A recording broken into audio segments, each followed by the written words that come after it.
Kita melihat sejarah, dengarkan baik-baik. Memang Nabi Isa ini betul-betul didolimi sama orang-orang Yahudi. Mungkin orang-orang itu karena melihat bagaimana Nabi Isa didolimi, diganyang, kemudian sampai mau dibunuh. Akhirnya juga mereka melaksanakan pembunuhan itu walaupun bukan kepada Nabi Isa. Mereka tadi itu sakit hati. Sampai akhirnya membela Nabi Isa, sampai mendewa-dewakan Nabi Isa, mengangkat sebagai anak Tuhan.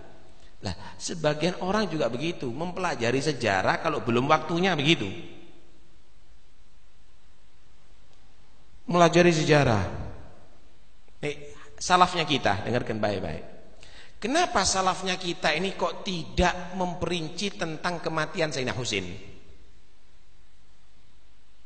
Padahal sejarah ada. Di kitab-kitab itu ada, Pak. Bukan tidak ada. Kok nggak diutarakan kematian Sayyidina Husain tadi itu? Dengarkan baik-baik supaya ngerti. Karena untuk orang awam nggak perlu dulu, perlu diajari wudhu orang awam ini, perlu diajari sholat, perlu diajari puasa yang benar, perlu diajari zakat. Belum bisa membatalkan wudhu ngomong sejarah. Ketika orang tadi itu keliru baca sejarah bagaimana si Sayyidina Husain didolimi, bukan akhirnya menjadi ilmiah, emosi yang ada. Ketika emosi yang ada, udah semuanya dianggap musuhnya Sayyidina Husain. Sayyidina Abu Bakar dianggap musuh Sayyidina Husain, Sayyidina Umar dianggap musuh, Sayyidina Utsman dianggap musuh, para sahabat dianggap musuh. Loh, ini loh, kalau orang nggak ngompliti ilmunya dulu. Karena itu jangan melompat, belajar wudhu dimi, belajar sholat dulu, belajar halal haram dulu, baru nanti kita ajari itu. Bukan tidak tahu sejarah, ta'al, kita paham sejarah itu, kita baca kitab itu, cuma ente belum waktunya. Ditanyai tentang sifat Allah 20 masih bingung.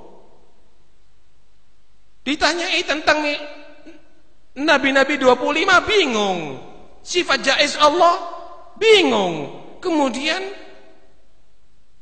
mengungkapkan rasa cinta tapi dengan emosi. Jadinya begini. Itulah yang terjadi pada orang-orang Nasoro. Cinta dengan emosi akhirnya mengangkat Nabi Isa sebagai anak Tuhan. Akhirnya mengangkat Nabi Isa sebagai Tuhan. Lah, ini yang tidak benar. Karena itu hati-hati. Jangan menjadi orang pecinta yang seperti orang Nasoro. Jangan juga menjadi pembenci seperti orang Yahudi, habis-habisan sampai nabinya dibohongi, nabinya dibunuh.